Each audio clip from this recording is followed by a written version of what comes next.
Hello, and welcome back to Dutiful Future. We're once again taking a vacation from politics. It can go die, I don't care, it's boring. So sick of it. Sick of it, honestly. It's a thing that we don't need it anymore. It's Always Sunny in Philadelphia is a great show. I like it. The person I'm talking to quite likes it. So today, two of us, as It's Always Sunny nerds, decided, let's sit down, let's hammer down to try and decide what are the best 10 episodes of It's Always Sunny. Cam, welcome back. Glad to be here. And correction, I don't just like it, Hugh. I love it. Well then, and that's what a way to start the show. You know, this is a love. This is not a like. This is not casual. This is intense. This isn't a fling. This is not a fling. This is for life. So, what me and Cam have done is each of us have made a top 5 list, and we're going to go through our list each time. My 5, Cam's 5, talk our way through what we like about them, what we maybe don't like about each other's choices, and try and figure out, you know what, these are the best, let's enjoy why. This is going to be an It's Always Sunny love hour. And so first of all, Cam, do you remember how you first got into Sunny? I can't remember who. Someone recommended to me, and it was definitely a summer. I had a lot of time on my hands, and proceeded to just binge the whole thing. 10 episodes a day sort of situation. Until I think the only one I started watching it when season 12 had just come out. Oh right, okay, wow. So that's when I got into it. Yeah, so I'm about 90% certain I got into it because you showed it to me. I think you told me to watch it, and I was like, okay, I'll give it a go.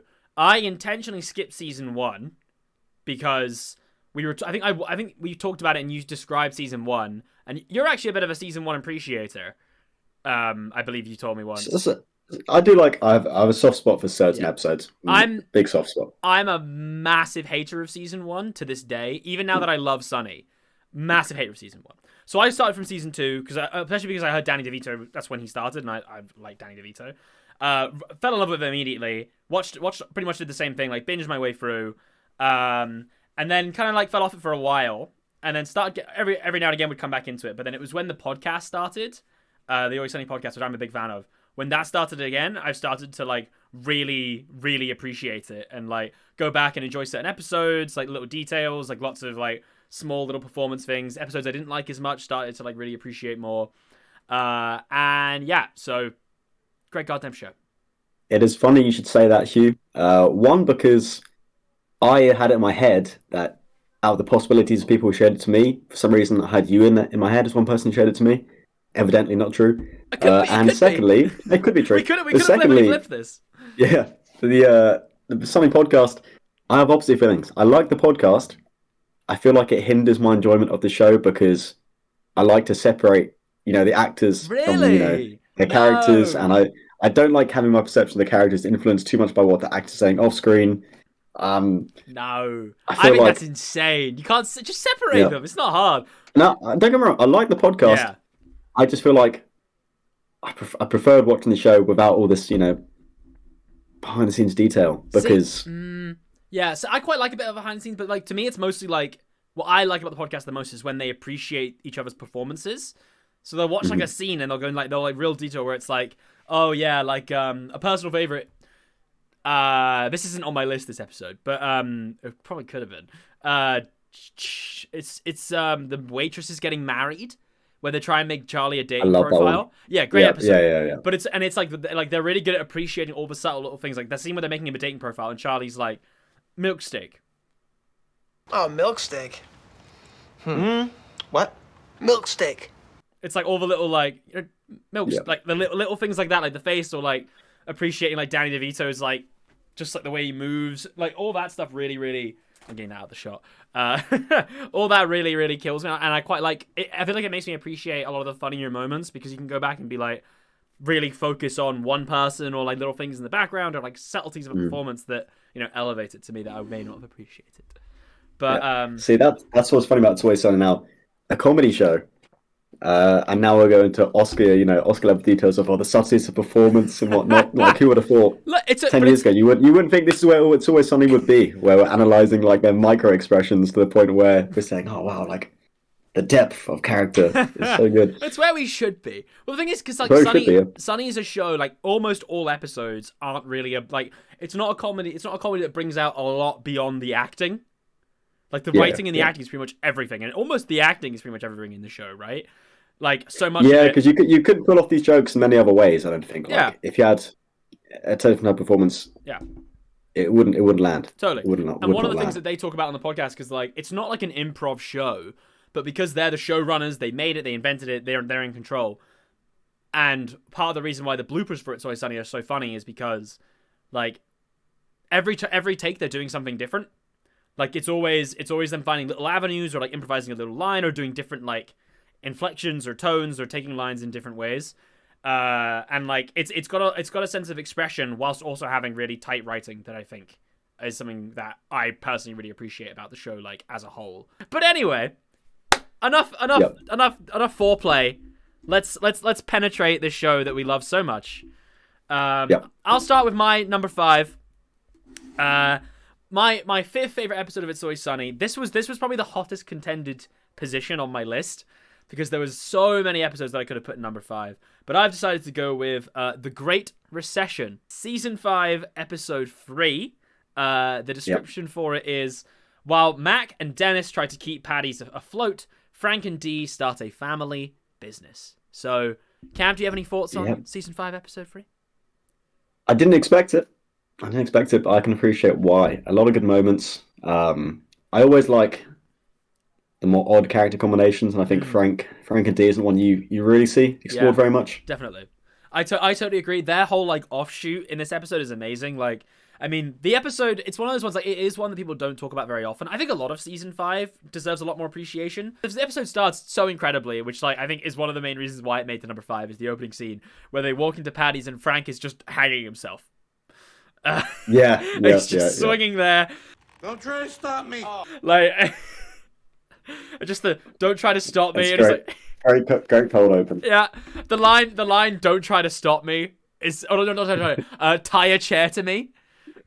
It's absolutely killed. It's just a great way to start an episode to like set the tone of like, oh yeah, Frank's immediately trying to kill himself. So Dee and Frank have a really great like side storyline, basically trying to like restart their business. I like how Frank's like requirement for Dee to be able to join is, are you willing to destroy your credit? Great. And that's good stuff. Yeah, and then also one of the best episodes in that is them too, when they're trying to sell, when they go to try and basically start a knife and vacuum store. Yeah, and he's cutting the shoe with the knife. Cuts his own hand, goes to the bathroom to get a bandage on, and tries to kill himself again. That's good. Twice, like just him on the ground covered in like that dust and the drywall is so amazing. And then on the other side of this also fits. Like, I tend to quite like when Sunny gets political, because, you know, despite what I said earlier, like a bit of politics. You're into it. And the economy stuff in this episode, I really enjoy. The whole like motif of just like, you know, the money it goes around, right? It just self-sustaining, you know. How does a self-sustaining economy work? I don't understand how the U.S. economy works, much less some sort of self-sustaining one. That's great. Self-sustaining economy. Yes, you know. Yeah, that is the Paddy's dollar. Is that what they call it? The Paddy's dollar. So you said you didn't like behind the scenes, right? But I have a really quite interesting one. So I listened to the podcast about this episode. It's a really good episode of the podcast and of the show. And the scene you're talking about, where they have to have some, you know, they got to have stakes, you know, and they got to talk bonuses. They ran the business to the ground. They got to talk bonuses. Love that. Got to talk bonuses. Keep the top guys. Yeah, got to talk bonuses. They're in Dave and Buster's. So you might notice the episode references Dave and Buster's a lot. Several of the scenes are in Dave and Buster's. They say it a lot. The episode ends on them saying we're going to go to Dave and Buster's. And the reason that is because it's actually product placement. So Dave and Buster's went to FX and said, we want to sponsor an episode. Then the Sunny guys said, fine, we'll do it. So they, like, as they explain in the podcast, they don't get the money. It's just for FX, but it like justifies the show, blah, blah, blah. So they have an episode where they're around Dave and Buster's. I think it's done in a really good way where like it's quite fun just having them all like randomly really appreciate and like respect Dave and Buster's. When you come to Dave & Buster's, you spend your real money, but you leave with Dave & Buster's money. Okay, that gives you incentive to come back to Dave & Buster's because it's the only place where your money works. I think that's brilliant. But a fun fact about when the show originally aired was it got quite a lot of backlash because not only did Dave & Buster's sponsor the episode of the show, they did an ad buyout for that airing. So what would happen was there'd be a scene in Dave and Buster's where all the characters talking about Dave and Buster's. It would cut to the ad breaks, and it's an advert for Dave and Buster's. Mm-hmm. So like everyone was like absolutely fuming because it just made it look like it was the Dave and Buster's sponsor hour. Like I don't think it takes away from the episode. I think they do it quite well, and I actually quite like the inclusion of Dave and Buster's. Other things I like about the episode, sort of quick fire. This episode is one of the best memes out of It's Always Sunny, where Charlie is talking about burning the trash. Is that we burn the trash, a nice smoky smell for the bar. Oh, I'm sorry. Well, I could put the trash into a landfill where it's going to stay for millions of years. Or I could burn it up, get a nice smoky smell in here, and let that smoke go into the sky where it turns into stars. That doesn't sound right, but I don't know enough about stars to dispute it. No, it's right. Phenomenal. It is good. It is good. Personal favorite. Also, fun fact, there's the great scene with Uncle Jack. We all love Uncle Jack, the creepy, noncy uncle of Charlie. This is the first time Uncle Jack was in the show since season 1. I was going to say, he was in season 1, the one you don't appreciate. Exactly. He was That's introduced. a character like Uncle Jack. His first return was in this episode, and it's a very, very great return. There's a lot of great bloopers from that scene, so I really advise everyone to go check that out as well. I love when Dee and Frank go to like Frank's business partner, and it's just Charlie, and they're going to become crab people. We're crab people now. We're crab people now? Yes. We're crab people. We're now. crab people now. We're We live and die crab by people the crab. Which is great. I wish it's one of those things where, like, I wish that kind of I want a Sunny, like, I know there's the gang buys a boat, but I want a Sunny crab episode because like anything to do with shrimp and crab, the show does great. But anyway, a P Diddy style shrimping vessel, perhaps. and the final thing I like about the episode, it's one that has like a lot of Sunny episodes tend to end with like a neat little bow. You know what I mean? But this one just clearly ends. Like, it's the characters go, let's go to Dave and Buster's. Charlie and T go, oh yeah, woo. And they go, you're not going. They go, what? Cuts out. And then it just sort of ends. Yeah. Perhaps that's an episode we might be having later. Yeah. Oh. It's not on my list. It's not on my list. It was close. It was close just for that speech. That's the only reason. He smells crime. Back to the lab, full penetration, crime, full penetration, crime, penetration. And this goes on and back and forth for 90 or so minutes until the movie just sort of ends. All the hits, all the classics. All the classics. And then Charlie just sort of reverse cowgirl. Ends. But yeah, this is definitely an episode that just sort of ends. And I absolutely love it. The only thing that I think holds it back a tiny bit, which I don't care about, but I can see what people would, is like the ending of just like getting bailed out. Like, it works perfectly for the story, but it's kind of like a quick, like, I've been bailed out, it's over. You know, like, even though I like an abrupt ending, it does rush that little bit, you know, a bit, but... Yeah, I mean, it fits the theme politically about being bailed out. Exactly, just like out of nowhere. So I think it's good. Yeah. 8 or 9, love the episode. I love this episode. Number 5. It was good. So, my number 5, season 7, episode 1, Frank's Pretty Woman. Ooh, okay, thank God. This was one I really wanted to include. Yeah. Thank God. It's hard not to include. I'm surprised you didn't. One, it's got a lot of subtle lines, which I love. I say subtle, not subtle at all. But funny lines, which I love. Just, one-liners. The phrase, tight as dick skin, I use all the time to describe pretty much anything, which is vaguely tight. When Roxy's trying on the leather jacket, she's like, shit, man, this is tight as dick skin. But I think, obviously, you've got a lot of good moments, but they all obviously culminate in the Charlie and Frank limo scene. It cannot be beaten. It's so great. Just the whole, I think oh God. anytime Charlie plays like a Deep South character. Ah, nation, you look as pretty as Peach. Yes, you do. You know. In the Gangsta and the Oil Crisis episode, I love it. This one, I love it. Yeah. Well, aren't you pretty as a peach? Constituents. Oh, constituents. I got to touch consumption. Yeah, consumption as well. It's like so many little. Oh God. Can I offer you a nice egg in this trying time? Yeah, he's got an egg. You might. I love that so much. That and like something that goes before that, where like Charlie's explaining the plan. First of all, the plan's hilarious. Just the fact that it's the boiling of the denim. Yeah. Like, what a great, like, because, like, it's two things in, like, because there's two things that are really important in pretty much all, like, scenes of just characters talking. It's, like, blocking and action. blocking is in like where they're standing, what's the situation, and then Yeah. and like an action, like where they're moving, and action being like what are they doing, to keep it interesting. Like, just having people sit down and talk isn't interesting, right? Whether it's like folding clothes or whatever. Having like a boiling denim as your action in a scene, amazing. Yeah. They've got a good obsession with denim. Actually, it's always something. A bit of a running theme. One that I'm going to mention later, a bit of a spoiler. I love their obsession with jean shorts. Anytime that comes up on the show, there's a good couple episodes where they include that. Big fan. I like how Charlie, when he's been questioned where he made his fortune, obviously we got the denims, made a pretty penny in the bridge business. Because it's booming. The bridge business is always booming. Two things he knows: denims and bridge. Bridges, because he likes to forage beneath bridges for coins. Dunking under the bridge.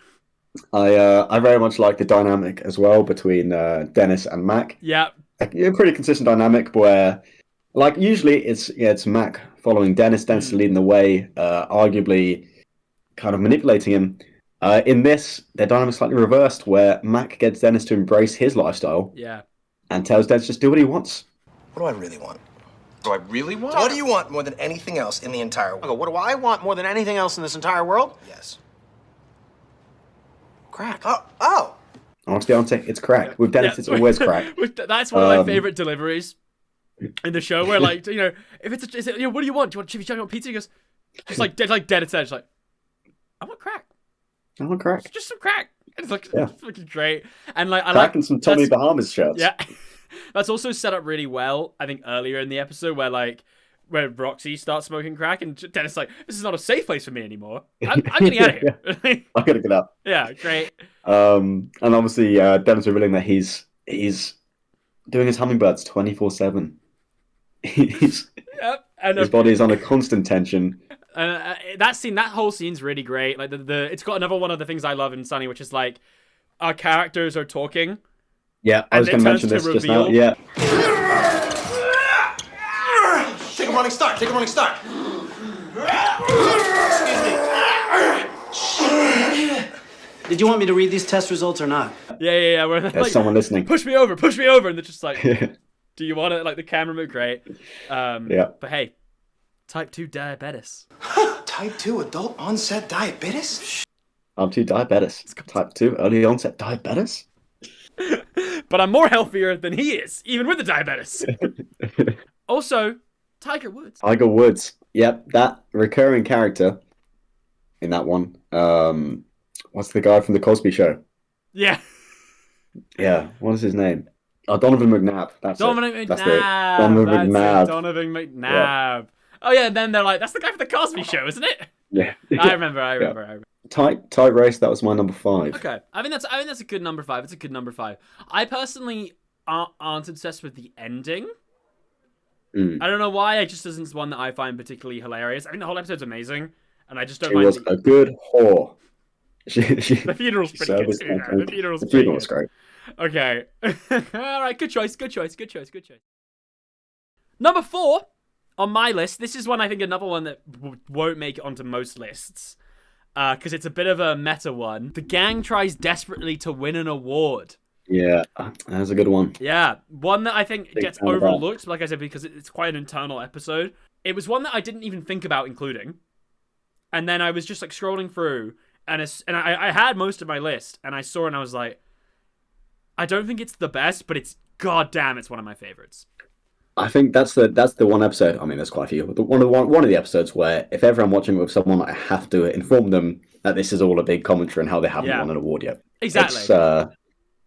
It's just something you have to do because it adds to the episode. Exactly. I mean, that's one thing where the background knowledge really adds to the episode. Exactly. Quite a lot. It's the whole point of the episode. You know what I mean? But I'll get into that as well, especially the ending. Anyway, season 9, episode 3, directed by Richie Keane and written by Rob Glenn and David Hornsby, who plays cricket. The description of this episode: tired of failing to be recognized for their years in the bar industry, the gang changes their ways to give patrons what they think that they want. So this episode starts with Frank coming in and saying, the bar awards are on. We've never won an award. Why haven't we won an award? The gang are like, we don't care. We're too cool for it. Who cares? We don't want to kiss the ring. Until they get convinced. Okay. They get something annoying. Charlie gets the neck thing. And they decide, okay, let's try and win an award. It has a great cold open. great title card sequence. Great title card sequence where Dennis goes. And just to be clear, this literally means nothing to me. Hard cut to the gang tries desperately to win an award. The episode kind of chronicles them. Obviously, the Bar Award is about show awards. Sunny's been on for like 16 years, the longest running continuous sitcom. Live action comedy show of all time. But it's never won a single award, except for stunt double. One of the stunt doubles won an Emmy, I believe, at one point for a stunt in Sunny. Do we know what for? I can't remember which one, but they did one. I think it might have been Mac Day. That would make sense. It could have been that, but I'm not sure. So this episode is basically all about them, like, you know, clashing with and then comparing themselves to other TV shows. So the first thing is they go to the guy who runs the awards, and they're like, you know, why haven't you included us? Let's get included. Frank has a great line, just ponder lettuce and shrimp, which I love. What a great way to invite someone to lunch.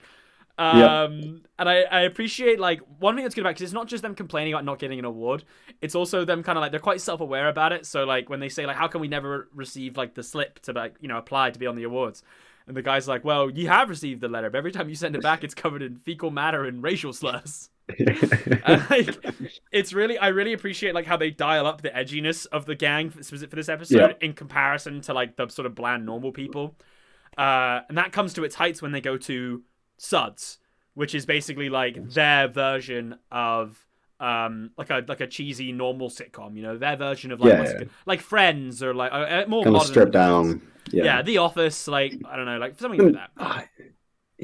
And maybe not The Office, Big Bang Theory.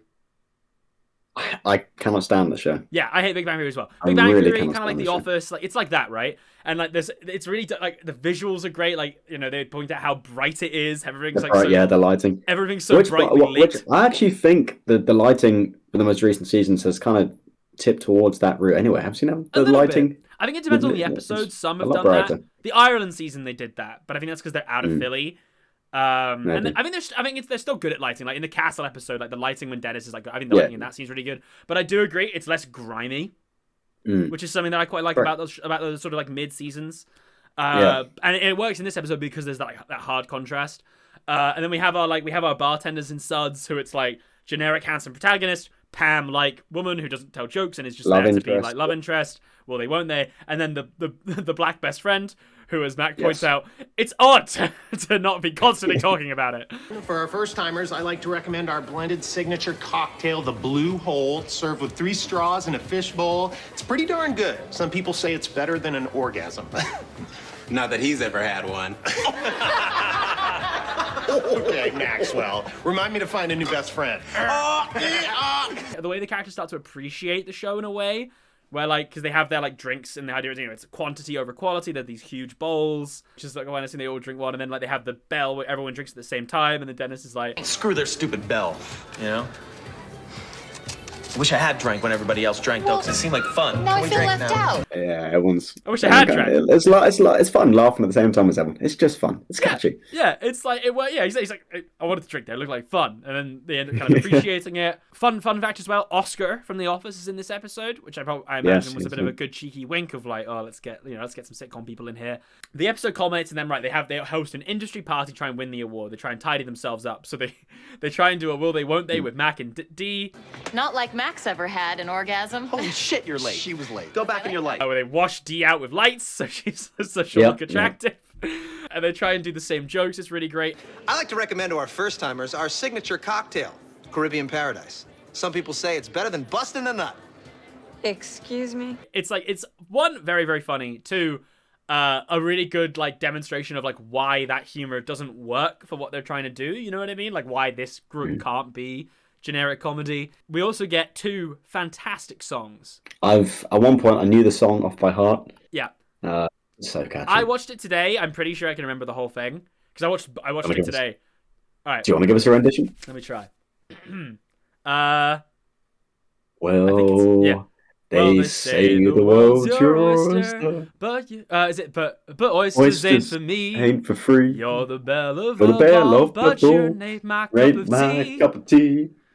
They always vote you best in show, but this dog he disagrees. 'Cause I like life in Daddy's pub. Okay. Let the record show it's the greatest place to go. It's that bar Is called that Paddy's called Pub. Paddy's Pub? Harmonica. Love that. That's a great song. Very good. It's genuinely really great. Like the whole Randy Newman, like, Yeah. and it's a really great, like, oh, the episode's turning around. They're actually gonna do this. Like, they're gonna do like off smart thing. They immediately lock him in the basement. Are you locking me in here? Yeah. Well, we just couldn't have to do that song. Doesn't make any I mean, sense. it's It's ridiculous. Like that. Yeah. Like I love that. Yeah.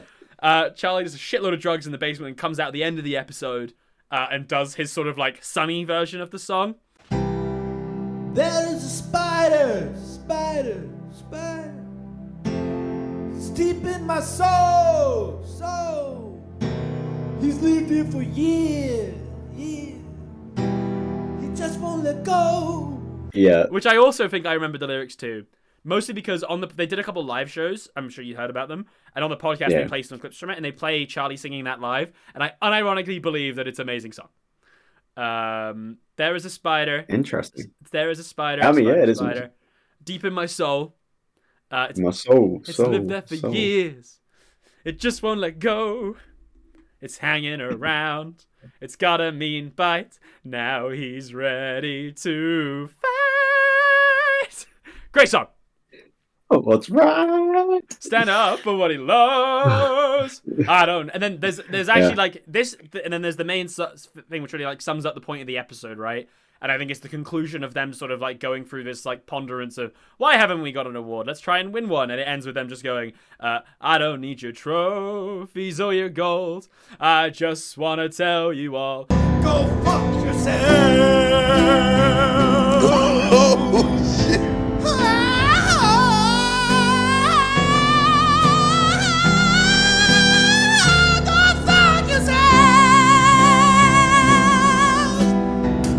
Then he just spits on them. Which, fun fact, apparently the crowd really in the live show... Really well done. Well done, Hugh. Thank you very much. Apparently the crowds in the live shows love the spitting. Was there live spitting? Yeah, he did spit, and apparently they fucking loved it. Nice. As I would. But, yeah. Yeah, I would bottle it up. Yep. Bottle it up. Yep. Speaking of bottles... For it.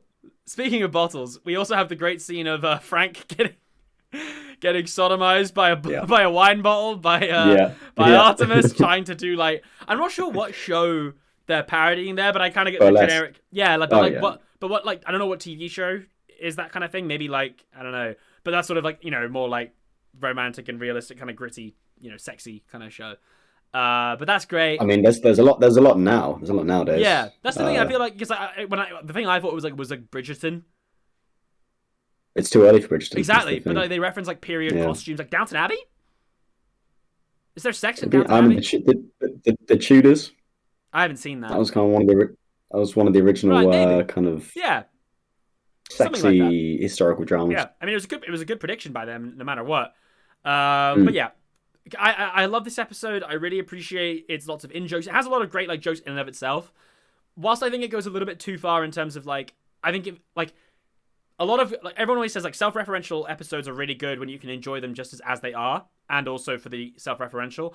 I think this one leans a little bit too towards being self-referential. Like you do kind of need to keep in mind that they haven't won an award, but I don't care. I think it's such a great episode for fans. I do think it is genuinely so funny. The songs are great, and also it's like it just has a really nice like ending where like it genuinely quite heartwarming to be like fuck them. But then of course it does end on them being like. And it does include one of my favorite side characters, Z. Y'all ain't got to worry about me, because I'm going to be chatting these fools up like a mug. Cool. Z. I do love Z. God, I love He's Z. so good. And the sort of reference of them like only having black characters who are like stereotypes is like it's great episode. When Z brings in all his friends and they get like really worked up. The ratio's off. The ratio's off. The ratio's off. It's so great. It's so great. Like it's honestly, it's an episode which like I think doesn't get enough appreciation. I absolutely love it, and I'm happy to have it as my number 4 slot. For my number 4 slot, I'm going with season 8, episode 4. The game gets analyzed. Oh, okay.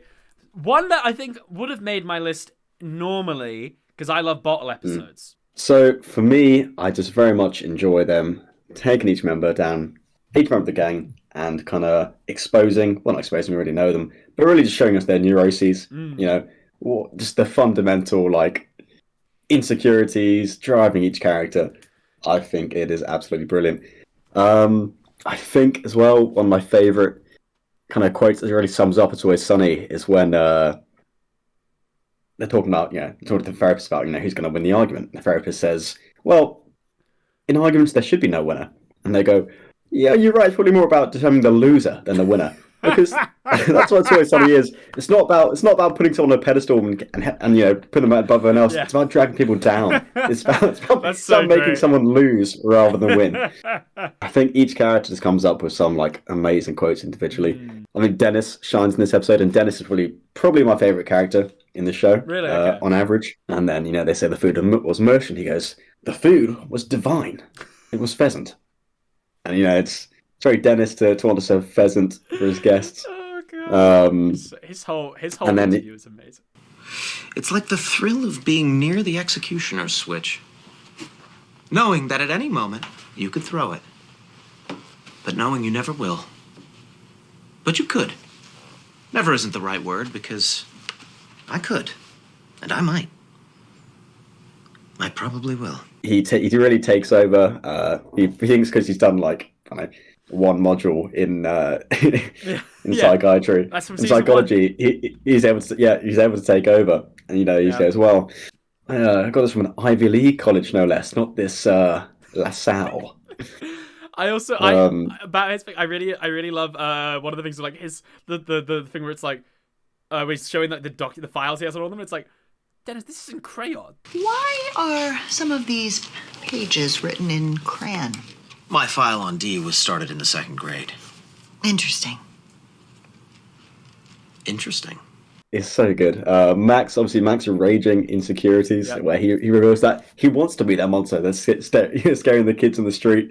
He wants to be that behemoth. Yeah. And another great Mac quote is when she says, "Well, Mac, losing that much weight, it's nearly impossible." Well, first of all, through God, all things are possible, so jot that down. That's great. The way he immediately puts the pen in it, was like, oh, I'm supposed to think this is a dick, aren't I? Yeah. We get to see Charlie's awareness of the Charlie work he's forced to do, and it's like anything slime, sludge, rats. Okay, well, Charlie work is like, like basement stuff, cleaning urinals, blood stuff, your basic slimes, your sludges, anything dead or decaying, I'm on it, I'm dealing with it. That's all Charlie work. You can make me do it, aren't you? That's me. Again, Dennis, when he's drawing, great pun. What are you drawing? Drawing, yes, drawing conclusions. And then he reveals his large bosomed photo of her, and there's, it's very generous. Yes, Do you like it? I heard quite generous. It's very generous. The therapist is a great, kind of straight man, not audience surrogate, but yeah, straight man. My favorite moment of all time is obviously Frank's PTSD speech from when he was confined. One of the best lines with ever. The frog girl. Yep. Yeah. She was an angel, always smiling. That's because she had no lips, but her mouth was still very much in play. But her mouth was very much still in play. Yeah, but it's the way. So when they had Frank on the podcast, they had Danny DeVito on the podcast. They talk about that scene, and it's like because the reason it works so well is that like it's played so seriously. Like Frank that's played straight. Like this is an emotional, dramatic performance where it's just like, and he's actually like, it's genuinely emotional, like really impressive acting. Like I genuinely am convinced, but it's just like, but her mouth was very much still in play. It's still in play. It's just so Frank Lauren, he's like fucking spitting the peanuts out and stuff. Yeah, and then, like with a plastic bag for a helmet. What is he saying? Like, you unzip She thought me! you were an astronaut. You unzip me! Oh, God! Yeah, that's the best thing. So before that speech, he goes, "You won't get anything out of me, Doc. This skull was like Fort Knox." And then within a second, "You unzip me!" I ain't talking about nothing. This skull is Fort Knox. It's all coming back. I hate you. It's all coming back. You understand? I don't like it. I don't like to think about it. Just one question. He just like spills. It's so great. Oh, that's one of my favorite Frank moments. Yeah, it's so good. Obviously, we haven't talked about D yet, of course. Like, D's whole thing is really good as well. Like, what is it? When she does, like, goodwill... Does she do Goodwill Hunting? Is that what she does? Oh, what do you want to hear, Doc? Huh? That I had cigarettes put out on me when I was a kid? Oh, she does that really terrible Boston accent. When we put cigarettes out on me, father? Huh? Got touched by the local father. Father.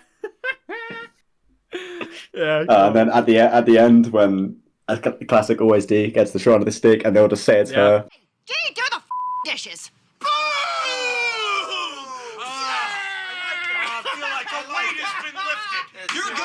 And the fucking the outro is just fucking being smashing dishes while the credits are rolling down. Yeah, I love that.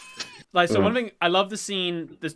I love the scene where, like, when after they're all in the waiting room waiting to find out, and it's fun seeing, like, Dennis's control, like, unraveled for the group. You know what I mean? Like, Max stops listening to him. Charlie, like, gets some independence. And I love that, like, because you said that, you know, I think it's perfect following on from, like, you saying that the therapist is the perfect straight man for the episode, because the straight man gets broken, where it's like the sheer weight of their, like, dysfunction breaks someone who's, like, throughout the whole episode is just, like, a trained normal. professional. Yeah, and it's like you actually understand how, like, these... You don't just understand how these characters interrelate with each other. You understand how anyone could become in this situation. You know what I mean? You're chucking them like a group, and they're getting dragged down. Yeah, it's exactly like you said. You get dragged down. Another great episode pick. My number 3 on the list is one which I believe you would have expected me to be higher up, probably my number 1. It's the episode which, at least in 2017, and I'm pretty sure still today, had the highest rating of any Sunny episode on IMDb of a 9.8. Yep. This is Charlie Work, season 10, episode Inevitable. 4. It was always going to happen. What I used to say was my favorite episode, and is pretty much known as the best episode of Sunny by most people, I'd say. It's listed as having been written by all 3, Charlie, Rob, and Glenn. The synopsis is, Charlie prepares Patty's for a health inspection, but the gang's less than hygienic scheme involving airline miles and meat may thwart his efforts. So basically, this is one. So I said earlier, like, Sunny a lot of the time isn't really like it's a show about acting and, you know, and characters. This is the episode that says we have all that, but also let's do a randomly incredibly made art episode. It has a 10-minute one take throughout the middle, all seamlessly done. It's absolutely hilarious. It looks amazing, and is truly the precursor to Uncut Gems. Holy shit, I'm gonna come. Because, like, the that's a good way of describing it. It is a Sunny version of Uncut Gems before Uncut Gems was ever a thing. Because not only is it a cool idea doing a one shot, right? But it fits the episode so perfectly. The kineticism of it, the, like, anxiety of it, like Charlie's, like, stress building and building. Like, you know, we hear him called D a bitch quite a lot, which we don't hear very often. Stop questioning everything! Oh, that goddamn bitch! Oh, that goddamn bitch! Oh my gosh, she's gonna ruin it all! Any initial thoughts of this episode? I think it shines, like, really subverts what we think of Charlie. And I really like that, how it goes from usually being the clueless guy to essentially the guy who keeps Paddy's pub running. Yeah. He's actually the one doing all the work. Yeah. It's fun that, like, my number 1 episode is, like, shows how Charlie's, like, ruining the bar, like, with the smoky smell and not turning the cause sign on because you think it says closed, turning the cause sign on because it says closed. But in this one, he actually does keep the bar running. I also like as well, like, the smaller detail I always like is when they're saying, "Oh, you're doing steak and air miles scheme," and they go, "Yes," as if it's like completely normal. Which is very much like which is very much like in not the most recent season. Most recent for us in the UK here, because we don't get season 16 yet for some reason. But in season 15, they're in Ireland, and Frank's doing his shred and spread, and they're going, "Oh, you're doing shred and spread? Yeah." As if, like, it's completely normal for them. They have so many schemes going. Yeah. The classic shred and spread. Yeah. That's like a running thing in Sunny. Like, I love the casualness of a lot of jokes, especially what, like, Frank's really good at is, like, doing things quite casually that are, like, insane. Which I always really enjoy. You mentioned Charlie's intelligence in this episode. It's really great, and, like, you know, how he's sorting everything out. Hey, okay. With all due respect to you, I think I understand it fully, okay? You guys used Frank's credit card, you bought a bunch of airline miles. You used those airline miles to purchase 400 steaks. Knowing that this delivery company delivered all variety of animal products, your plan was to contaminate the steaks with chicken feathers by rubbing live chickens all over them. Then you were going to repackage the steaks. At which point you were going to return the contaminated steaks for actual cash, taking advantage of a loophole in the current airline mile system, correct? Very good, Charlie. That is it. So many great little like mini moments, like the pickpocketing and lots of little things I enjoy. This is a great scene that everyone loves. The Dennis is, look at me when you're talking to me! Oh shit, I think the steaks are here. Look at me when you're talking to me! Look at me. Come to me like a man. Can't even look me It's in just the the eyes. one where Mac. It's just the one where Mac has the scratches. Yes. Yeah. Where it's like Dennis scratched me, and like I also enjoy because this is season 10. Serial Defense is season 9. Yeah, I believe it is. Yeah, I like the references to like we'll go through the normal arbitration process to like decide whose idea the plan was. Like that's really great. I like how when Charlie's like fixing the bathroom, Matt comes in and is like clearly very like disappointed that Charlie doesn't want the glory hole. He's like trying to cover it. He's like, I just assumed you wanted it open. Like that's a great little nod to like his developing that part of his character. Like, I like the food inspection agent. Shall we begin? yeah, she's really great. Yeah, She's the really help great. inspection. Yeah, another great example of like a straight character in Sunny. A straight man in Sunny just getting played really well. Her like back and forth with Charlie are really funny, especially with Dennis. Like I like the all right. You meet our bartender? Hey, all right. That's right, I think I introduced you to him. Just like progressively getting like sweatier and like more tired to the where he like needs a distraction. He's like, all right. That's amazing. This episode was directed by Matt Shackner, who directed quite a lot of Sunny and is now like a Hollywood director, I'm pretty sure. Okay. He directed a hitherto to be released Star Trek movie, like one of the big blockbuster ones. I don't know if it hasn't been released or it will be released. Sorry, I don't know if it will be released or it's not going to get released, but I know he directed it. So who knows? So it's just a whole movie that's finished production. That we just know that there's been one that he's either directing or has directed, but no one knows anything about it basically. Is that the same universe as the J.J. Abrams ones? Yes, the recent exactly. reboot? I believe so. Oh wow! Maybe I love it. I like this film, so I'd want to see that one. As a massive Star Trek fan now. Yeah, I know. For you as a Star Trek fan, they're not what you want, but we'll do Star Trek next time. You better watch some. But yeah, it's one of those episodes where like there's almost not that much to say because it's just amazing. Like there's so many little bits. The fact that Frank flushes things to give him control. You flushed your shoes down the toilet? Why would you do that? It's an anxiety thing, Charlie. Everybody's moving so fast all of a sudden it freaks me out. Flushing things gives me control. It's a thing. And yeah, I just really enjoy it. It's obviously a really well made episode. It's really funny. The energy's great. Lots of great lines. Great conclusion as well. The whole like Charlie not getting credit for the joke stool. Great episode. Yeah. Great episode. When they paint Frank black and he's playing the recorder down in the darkness. G sharp.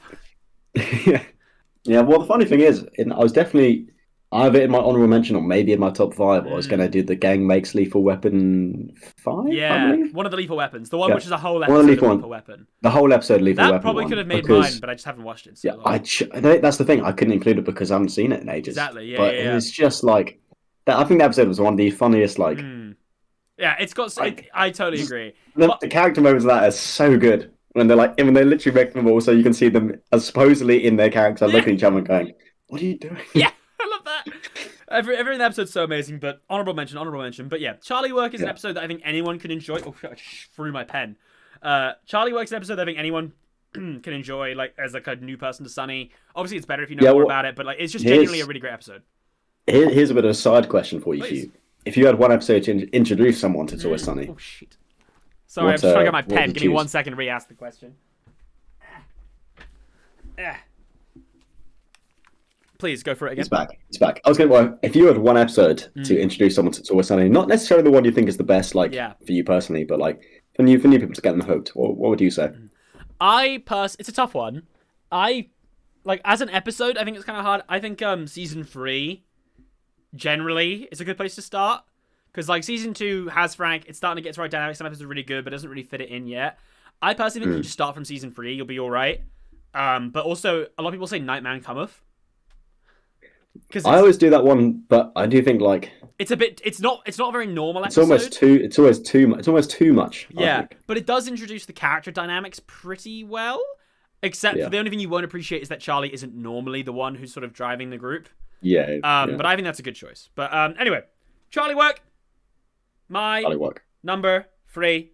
Great episode. Please go watch.